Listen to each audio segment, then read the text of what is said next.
सदाशिव। जय श्री हरि विष्णु। जय सनातनी में आप सबका एक बार फिर से हार्दिक स्वागत है। आइए इस अंक में हम जुड़ते हैं हरि और हर के मिलन से। चतुर्दशी तो हर महीने आती है, फिर कार्तिक की वैकुंठ चतुर्दशी पर शिव पूजा का विशेष महत्व क्यों है, विष्णु पूजा का विशेष महत्व क्यों है। 2024 वैकुंठ चतुर्दशी कार्तिक पूर्णिमा से एक दिन पहले आती है। ये मात्र एक ऐसा दिन है जब हरिहर शिव विष्णु जी की पूजा एक साथ की जाती है। इससे अनेकों लाभ मिलते हैं। वैकुंठ चतुर्दशी को हरिहर का मिलन कहा जाता है, अर्थात भगवान शिव और विष्णु का मिलन। विष्णु और शिव के उपासक इस दिन को बहुत उत्साह से मनाते हैं। दिवाली त्योहारों की तरह भगवान शिव और विष्णु का मिलन का उत्साह मनाया जाता है। खास तौर पर यह उज्जैन वाराणसी में मनाई जाती है। इस दिन उज्जैन में भव्य आयोजन किया जाता है। शहर के बीचों बीच भगवान की सवारी निकलती है जो महाकालेश्वर मंदिर तक जाती है। इस दिन उज्जैन में उत्सव का माहौल चारों ओर रहता है। वैकुंठ चतुर्दशी कार्तिक पूर्णिमा से एक दिन पहले मनाया जाता है। एक ऐसा त्योहार है जहां भक्त भगवान शिव एवं विष्णु दोनों को उसी दिन एक साथ पूजा करते हैं। यही वह दिन है जब भगवान विष्णु को वाराणसी में काशी विश्वनाथ मंदिर में विशेष सम्मान दिया जाता है तथा मंदिर में वैकुंठ धाम की तरह सजाया जाता है। भगवान शिव को तुलसी पत्तियां प्रदान करते हैं और भगवान शिव बदले में भगवान विष्णु को बेल पत्र देते हैं। वैकुंठ चतुर्दशी 2024 शुभ मुहूर्त जान लेते हैं। कार्तिक माह के शुक्ल पक्ष की चतुर्दशी तिथि 14 नवंबर 2024 को सुबह 9:43 पर शुरू होगी। अगले दिन 15 नवंबर 2024 को सुबह 6:19 पर चतुर्दशी तिथि का समापन होगा। वैकुंठ चतुर्दशी निशी काल का पूजा रात 11:39 पर शुरू होकर 12:32 तक रहेगा।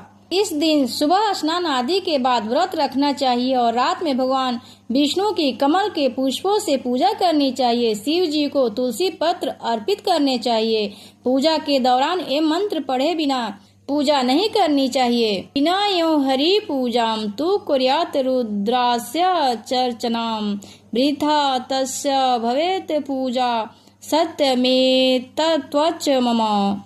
भगवान विष्णु की पूजा वैकुंठ चतुर्दशी पर भगवान विष्णु की पूजा निशी काल में की जाती है, यानी कि मध्य रात्रि का समय में हरि और हर का मिलन कराया जाता है। इस दिव्य अवसर पर भक्तगण विष्णु सहस्त्रनाम अर्थात विष्णु भगवान के 1000 नामों का पाठ करते हुए भगवान विष्णु को 1000 कमल का पुष्प अर्पित करते हैं। कार्तिक मास के शुक्ल पक्ष की चतुर्दशी को वैकुंठ चतुर्दशी कहते हैं। ये दिन वैकुंठाधिपति भगवान विष्णु और शिव जी को समर्पित है। जो भी व्यक्ति वैकुंठ चतुर्दशी को भगवान विष्णु और भोलेनाथ की पूजा करते हैं उसे स्वर्ग की प्राप्ति होती है। जीवन के अंत समय में उसे भगवान विष्णु के धाम वैकुंठ में स्थान मिलता है।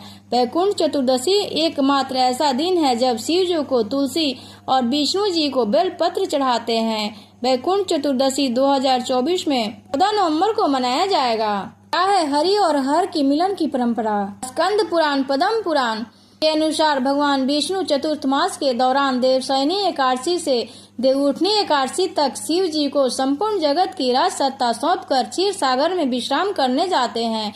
वैकुंठ चतुर्दशी पर ये सत्ता फिर शिव जी भगवान विष्णु को सौंपते हैं। स्कंद पुराण पद्म पुराण विष्णु धर्मोत्तर पुराण के मुताबिक कार्तिक महीने के शुक्ल पक्ष की चतुर्दशी तिथि पर भगवान शिव और विष्णु जी का मिलन कराया जाता है। रात में दोनों देवताओं की महापूजा की जाती है।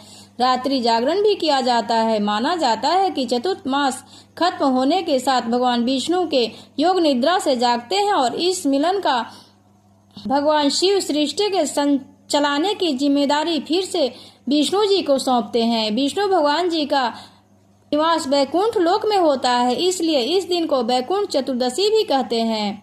व्रत की विधि और पूजा जान लेते हैं। इस दिन बिना कुछ खाए मन में भगवान के नाम का जाप करें। रात में कमल के पुष्पों से भगवान विष्णु जी की पूजा करनी चाहिए। इसके बाद भगवान शंकर जी की पूजा करनी चाहिए। अब इसके हम पौराणिक कथा जान लेते हैं। एक बार की बात है, नारद जी पृथ्वी लोक से घूमकर वैकुंठ धाम पहुँचते हैं।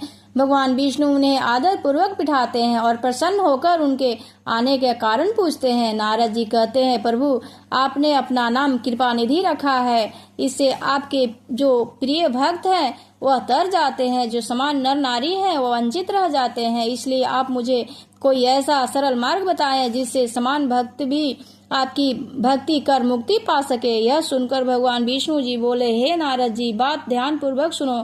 कार्तिक शुक्ल पक्ष की चतुर्दशी को जो नर नारी व्रत का पालन करेंगे और श्रद्धा भक्ति से मेरी पूजा अर्चना करेंगे, उनके लिए स्वर्ग के द्वार सदा खुले रहेंगे। इसके भगवान विष्णु जी अपने वैकुंठ के द्वारपाल जय विजय को बुलाते हैं और उन्हें कार्तिक चतुर्दशी को वैकुंठ के द्वार खुला रखने का आदेश देते हैं। भगवान विष्णु कहते हैं, इस दिन जो भी भक्त मेरा थोड़ा सा भी नाम लेकर पूजन करेगा वह वैकुंठ धाम को प्राप्त होगा।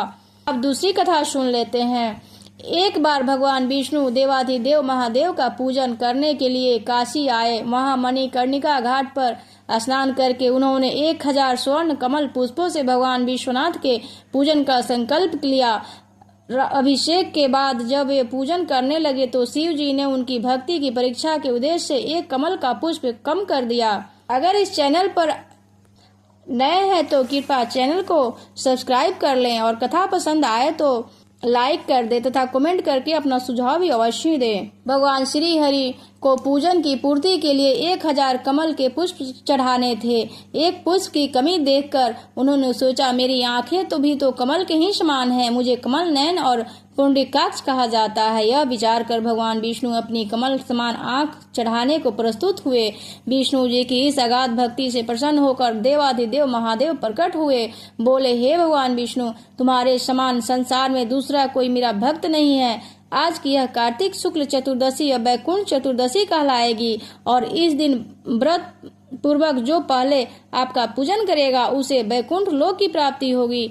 भगवान शिव ने इसी वैकुंठ चतुर्दशी को करोड़ों सूर्यों की कांति के समान वाला सुदर्शन चक्र विष्णु जी को प्रदान किया। शिव जी तथा विष्णु जी कहते हैं, इस दिन स्वर्ग के द्वार खुले रहेंगे। मृत्यु लोक में रहने वाला कोई भी व्यक्ति इस व्रत को करेगा, वह अपना ध्यान स्थान वैकुंठ धाम में सुनिश्चित कर लेगा। शंभ सदाशिव, जय श्री हरि विष्णु।